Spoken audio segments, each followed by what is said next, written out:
Bharatiya Janata party की दुकान बंद कराने का जिम्मा जिस नौजवान ने अपने कंधे पे लिया है, मैं बधाई देना चाहता हूं तेजस्वी यादव जी, जिस तरह से दिन रात मेहनत करके बिहार से भाजपाइयों का सफाया करने के लिए दिन रात मेहनत कर रहे हैं। प्रियंका चतुर्वेदी जी महाराष्ट्र के अंदर इनका पूरा गठबंधन लग के भाजपा को वहां से हटाने का काम कर रहे हैं। दीपांकर भट्टाचार्य जी और टीएमसी के नेता विवेक गुप्ता जी, कांग्रेस पार्टी के सीएलपी के लीडर, आप सबका मैं हृदय की गहराइयों से अभिनंदन करता हूं।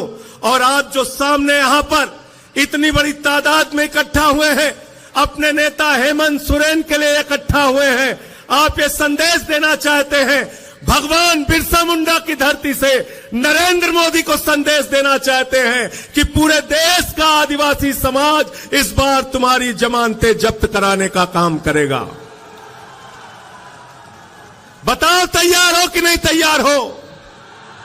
तैयार हो ना? तैयार हो? मैं दिल्ली से चल के आया हूं, 6 महीने मुझे नरेंद्र मोदी ने जेल में रखा।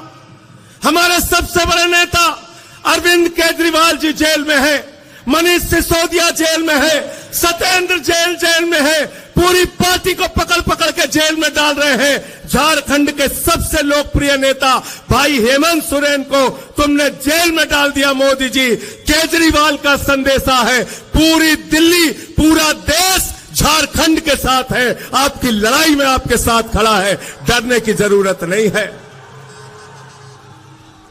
तुम जेल से डरा रहे हो, भगवान बिरसा मुंडा के अनुयायियों को जेल से डराते हो। अरे हमारा इतिहास पढ़ लेना, झारखंड का इतिहास पढ़ लेना नरेंद्र मोदी जी। अंग्रेजों को जंगल में रह के भगाने का काम बिरसा मुंडा के नेतृत्व में आदिवासी समाज के लोगों ने किया है। जंगल में रह के शिबू सोरेन जी के नेतृत्व में झारखंड को बनाने का काम झारखंड के लोगों ने किया है। जंगल में रहकर अपने अधिकारों की लड़ाई लड़ने वाले लोगों को जेल से डराने की कोशिश मत करना। तुम्हारी जमानतें पूरे देश में जब्त कराने के लिए देश के आदिवासी, दलित, पिछड़े समाज के लोग एकत्रित हैं।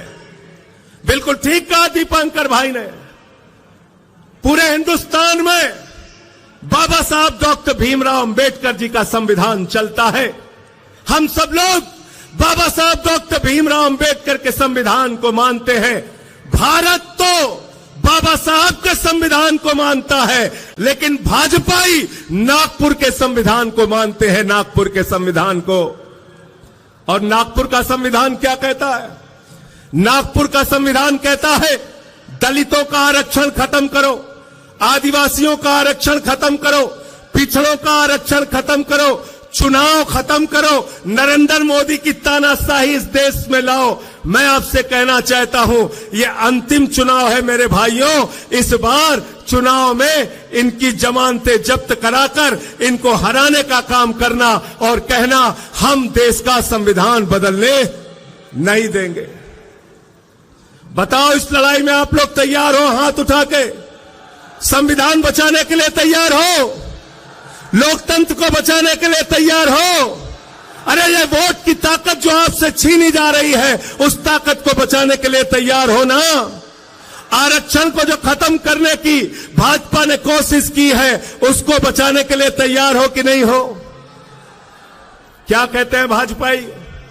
अयोध्या से इनका कैंडिडेट है लल्लू सिंह, वो कहता है 400 सीट दे दो, संविधान बदलना है। ज्योति मिर्धा बीजेपी की प्रत्याशी कहती है 400 सीट दे दो, संविधान बदलना है। अनंत हेगड़े भारतीय जनता पार्टी की सरकार का पूर्व केंद्रीय मंत्री कहता है 4 सीट दे दो, संविधान बदलना है। अभी अरुण गोविल ने मेरठ में कहा 400 सीट दे दो, संविधान बदलना है। याद रखना, ये संविधान बदलेंगे तो आरक्षण खत्म करेंगे, ये संविधान बदलेंगे तो चुनाव में जो वोट देने की आपकी ताकत है उसको खत्म करेंगे। बिहार में लड़ रहे थे तेजस्वी यादव जी, 2015 के चुनाव का रिकॉर्ड उठा के देख लेना। मोहन भागवत ने कहा था आरक्षण खत्म होना चाहिए, आरएसएस के नेता ने कहा, मोहन वैद्य ने कहा आरक्षण खत्म होना चाहिए। मैं कहना चाहता हूं जब तक हम लोग इस धरती पर जिंदा हैं, आरक्षण का अधिकार, संविधान का अधिकार हम खत्म होने नहीं देंगे। तैयार होना। भाजपा भ्रष्टाचार के खिलाफ बोलते हैं, नरेंद्र मोदी जी भ्रष्टाचार के खिलाफ बोलते हैं। हेमंत सोरेन जी को झूठे आरोप में जेल में डाल दिया, अरविंद केजरीवाल को झूठे आरोप में जेल में डाल दिया। भ्रष्टाचार के खिलाफ नरेंद्र मोदी जी बोलते हैं, भ्रष्टाचार के खिलाफ भाजपा ही बोलते हैं, तो लगता है ओसामा बिन लादेन और डाकू गब्बर सिंह अहिंसा पे उपदेश दे रहा है। ओसामा बिन लादेन और डाकू गब्बर सिंह अहिंसा पे उपदेश दे रहा है। 2014 के बाद इस देश के अंदर एक मोदी वॉशिंग पाउडर निकला है, मोदी वॉशिंग पाउडर। वो चुटकियों में सारे दाग धुल देता है, चुटकियों में सारे दाग धुल देता है। उस मोदी वॉशिंग पाउडर ने कहा अजीत पवार के ऊपर 70,000 करोड़ का घोटाला लगाया, आरोप लगाया, खुद प्रधानमंत्री ने लगाया, बीजेपी के साथ शामिल कर लिया। छगन भुजबल पर भ्रष्टाचार का आरोप लगाया, बीजेपी के साथ शामिल कर लिया। हसन मुशर्रफ पर भ्रष्टाचार का आरोप लगाया, बीजेपी के साथ शामिल कर लिया। अशोक चौहान पर भ्रष्टाचार का आरोप लगाया, बीजेपी के साथ शामिल कर लिया। नारायण राणा पर भ्रष्टाचार का आरोप लगाया, बीजेपी के साथ शामिल कर लिया। मुकुल राय शुभेंदु अधिकारी पर भ्रष्टाचार का आरोप लगाया, बीजेपी के साथ शामिल कर लिया। हेमंत बिस्व शर्मा पर भ्रष्टाचार का आरोप लगाया, बीजेपी के साथ शामिल कर लिया। बीजेपी का नारा है जो जितना बड़ा भ्रष्टाचारी वो उतना बड़ा पदाधिकारी। गलत तो नहीं कह रहा हूं, गलत तो नहीं कह रहा हूं। जितने भ्रष्टाचारी हैं कहां हैं आज?